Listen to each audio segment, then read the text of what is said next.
Hello, heroines. This is Alex. I hope everybody's doing okay today. And today I brought another guest, Denise Siegel. God, why am I having a hard time saying your name? Denise Siegel. Everybody does for some reason.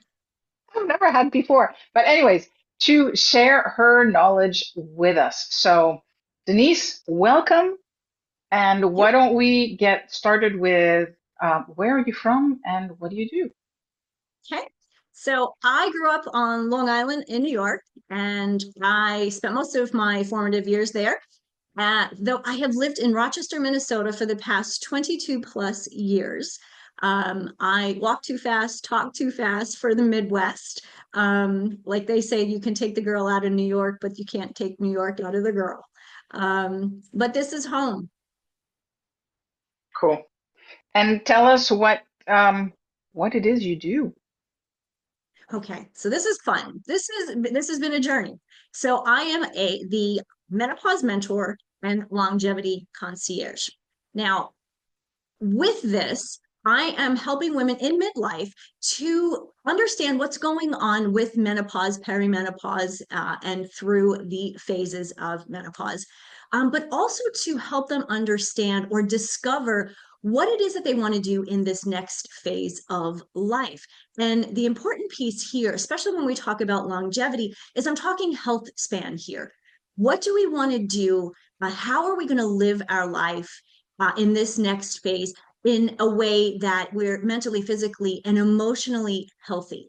Because we can live a long time, but if you're not healthy and you're bedridden or you're sick all the time, what's the point? Yeah. And I mean it's not even worth it. You might as well just kick the bucket. That's going to be the case. And tell us a little bit about how we got started because I know you and I have connected a couple of times and the tip that you gave me, I was like, thank God because it absolutely saved my life and my sanity. So I thank you for that. But tell us like what's been your journey to get to doing this? So part of it is life journey. I started out about 15 years ago as a health coach. Now, I had a career well before that in something completely different, but I became a health coach. And it became clear very, very early on in my health coaching career that there was so much more going on with people, specifically women, when it came to weight loss and food and emotional eating and all of those things. And so then I really started to look more into the mindset piece. What's going on there? What is the emotional piece? So I became a life coach. So I'm a health coach and a life coach. As the years went on, I started to experience what I now know as perimenopause. I was 37 years old and nobody understood what was going on with me. Doctors, medical doctors, naturopaths, all of the people that I would turn to for support, they had no idea. I was 37 years old, so I wasn't menopausal, but they didn't understand at the time that I was actually perimenopausal. So I started doing a lot of research for myself because I was not feeling well. I was gaining weight. I was not sleeping. I was a cranky SOB. Um, and just, I wasn't myself. Exactly. And then the hot flashes came. All of those fun things. But again, because I was so young, no one understood what was going on. So there was a lot of times when I would go to a doctor or speak to a professional and they wanted to put me on, a sleeping pill because I was having trouble sleeping or, an anxiety pill because my moods weren't just a little erratic. But I wasn't anxious, like I didn't have anxiety, but they kept saying, well, we know that these type of medications work to for these symptoms. Problem was they were focusing on symptoms instead of underlying cause. So that's really what my journey has been, is to understand the underlying causes of menopausal symptoms and struggles. And there's so many of them. We talk about the hot flashes and not sleeping and the weight gain, but there's so many other symptoms and situations that actually are caused or associated with menopause. So tell us a little bit about what those are because I've been doing a little digging myself and I keep hearing that things like itchy ears is a sign of Mhm. menopause and it's like who like how? Anyways, so tell us what are some of those more maybe nebulous um symptoms that somebody what might not associate with menopause but could be related to. Sure. I love the itchy ear thing because like I agree. It's like really. Um, One of the things that I had started to notice was joint discomfort, a lot more muscle aches. Like not even after a workout, just I'd wake up and I'm like, oh, why am I so achy and stiff? But I noticed my knees were, I mean, literally, I would walk up the stairs and it sounded like there was sand in them. They were just kind of, but it was just, there's nothing wrong with them. There's no bone on bone, nothing like that. I absolutely went to the doctor to check that out. But as I started reading more and more, that is another symptom of menopause. So little things, and again, everybody is different. So if there's something that you're experiencing that you've never experienced before, and you're like 40 to 55, it's potentially menopause. So one of the other ones that people don't necessarily think of, especially if you've been prone to headaches in the past, migraines. Um, they get more intense. If you never had them before, this is like, oh my God, I've got migraines. And they do want to put you on an antidepressant for those too. I know. Again, underlying cause is declining estrogen, mostly declining estrogen, but progesterone has its role as well. Yeah, it's amazing because a few years ago I had an IUD put in and it was a progesterone only. I was taking the pill and I had decided because of the risk of breast cancer and everything else, I wanted to be done with that. And I had been okay until then because with the pill come a higher level of estrogen. As soon as that went away and I was on the progesterone only, is like like I felt like I landed in hell. Yeah, because your estrogen literally that was as stable as it was as stable as estrogen is in our bodies, right? It all of a sudden you stop taking the pill and it fell right off. Yeah. And that's something that the doctors don't really tell us about. And I agree. I was on birth control forever, it seemed. Um, I started to notice though, all it was helping, but then it was also not helping in other areas. Um, when you're on the pill for a long period of time, vaginal dryness comes along with the pill. And it's like, wait a minute, this is supposed to help with, but Yeah. it's just the fact that it's a synthetic medication and there are side effects to every medication, even side effects to aspirin, all everything has some kind of side effect because we're introducing a foreign substance basically into our body. So, I was going to ask you something. When you work with women, how do you go about getting them to a point where, like, they start feeling like themselves again, and then they can start to think about, okay, I can, now that I'm okay, right? I feel better. I can start to think about the future and how I want to live moving forward. So tell us a little bit about what your process is with them. So we no matter who I'm working with, I always start with what I call the pillars of success. And that's basically the pillars of success are eat real food, make good decisions, and be accountable. So food is first and foremost. In midlife, we think, oh, we can eat the same. No, we can't eat the same. Our body does not react to the foods that we've been eating in the past in the same ways. So nutrition that's where we start. So we know that we're doing everything right for our body. And the better the nutrition, the better we feel just with that, and then with the um, added symptoms, we can kind of figure out which symptoms of menopause or somebody is experiencing, like tummy troubles, indigestion, all of those things, being able to go to the bathroom or not going to the bathroom. So much of that, yes, is part of it is related to menopause, but it's also related to diet. So when we clean up diet, those symptoms kind of get a little bit better. So then once a person is feeling good, we're working on this kind of at the same time too. We're focusing on core values. What is important to you at this stage in life? Because so often, we've taken care of everybody else and everybody else's values, whether it's your spouse, your kids, your job.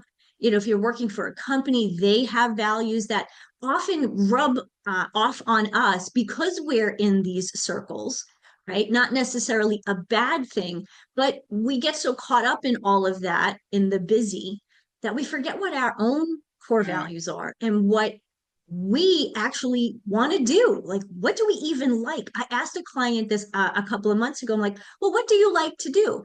And she said, well, whatever my husband wants to do, we go out to dinner or, or whatever the kids want to do. And I said, no, no, no. What do you like to do? And she really struggled to answer. And between sessions, she has homework.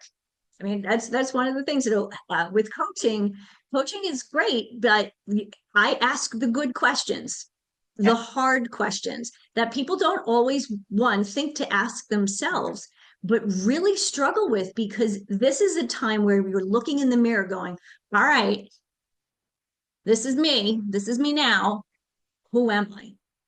Yeah. Yeah. And I think that's one of the things actually that I love about coaching is that we get to ask questions to people who never think about themselves or seldom thinks about themselves, at least in the Yeah, work that you and I do. And absolutely. I love that. I love that they're like, oh, I hadn't thought about it or I hadn't looked at it that way or, but getting them to reconnect with themselves is so rewarding. Yeah.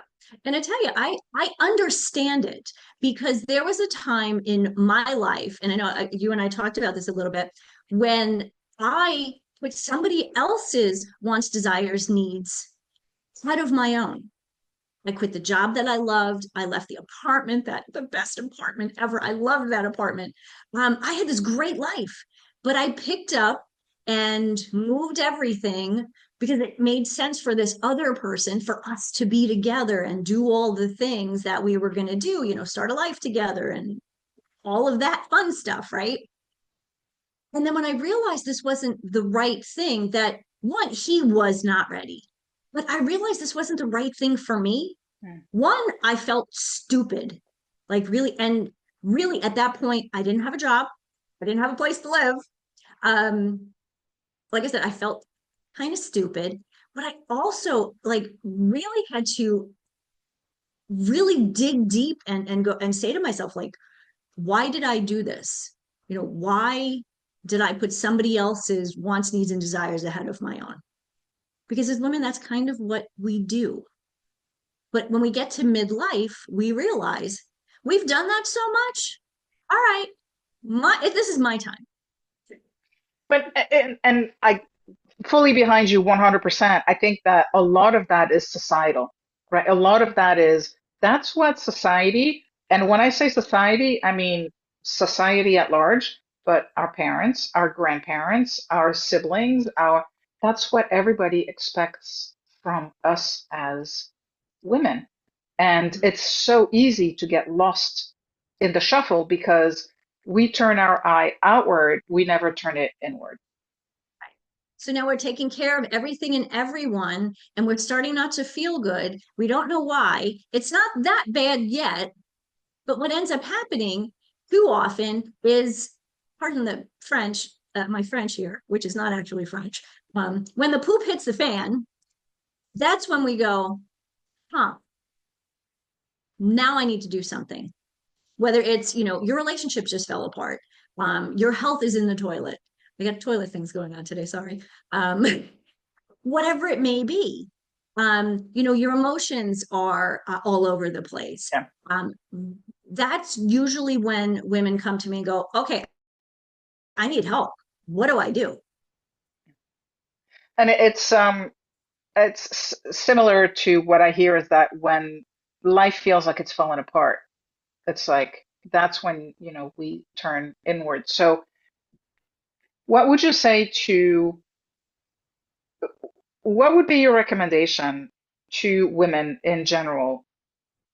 How do you not let it get to that point of my life is falling apart. Now I got to take a look at what's going on. How do we do that well before my life is falling apart? What's going on? Well, this is interesting because this is something, when we're experiencing these things, the people around us are experiencing it too, whether it's the menopausal symptoms or the doubt, whatever it may be. Um, we need to talk about it. As women, we just kind of quietly, we don't say anything.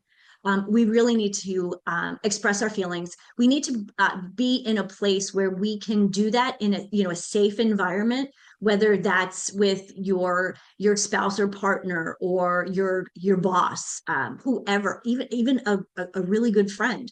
Mm, We need to express our feelings, but in a way that is non-judgmental for either person, yeah.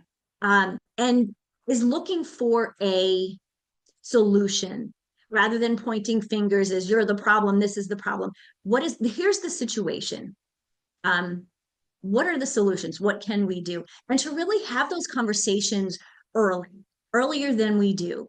I have a client who she'd been really struggling with emotional. Her kids were out of the house, and she had always just been a mom, which that's pretty busy.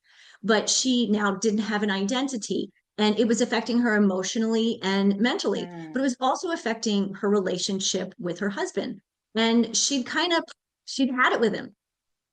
And as we were going through this, she realized that he had no idea what was going on. And so he's thinking this is all my fault, or it's all her. And she's thinking, well, this is how I feel. They didn't have a conversation. mm, And what ended up happening when I asked, have you spoken about this to your husband? And she said, well, no, like, duh, why would I do that? And that actually brought them to counseling. And so it's really hard at this midlife stage. Do you want to for example, this client of mine, and I have a full disclosure to talk about her. She, does she want to start over, be single again, date? Like, I think about that and I'm like, ooh, that's hard. um but is it the right thing for her? Is it the right thing for him? Right, these are questions, and it really has to be unselfish.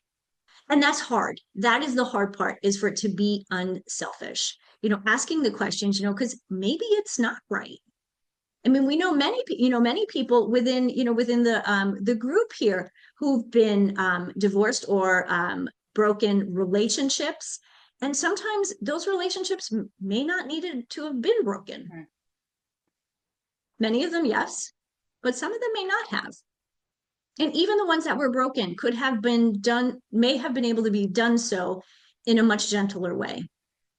Yeah. So if I had to summarize what you just said, it's basically make sure that you're right with yourself before you start to think about maybe exploding your entire world. Yeah, exactly. So awesome. Well, Denise, I just want to say thank you so much for being here and sharing your wisdom.